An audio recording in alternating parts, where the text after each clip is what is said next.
في الساعة الثالثة عصرا بتوقيت القاهرة، النادي الأهلي أمام مازيمبي الكونغولي في نصف نهائي دوري أبطال أفريقيا. يا أهلا بالأهلاوية.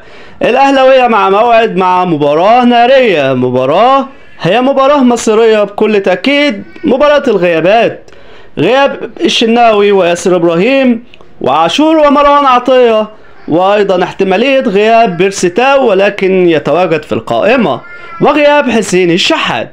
اهلا وسهلا بيكم.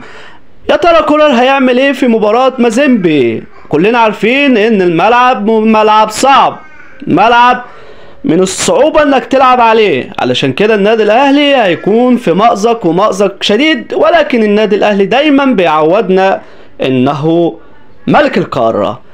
النادي الاهلي ان شاء الله من ضمن القنوات الناقلة للمباراة هي قناة بين سبورتس الرياضية، نقل حصري للبطولة، لكن كل القنوات المجانية اللي هتذيع المباراة موجودة على الأقمار الأخرى ومش موجودة على النايل سات.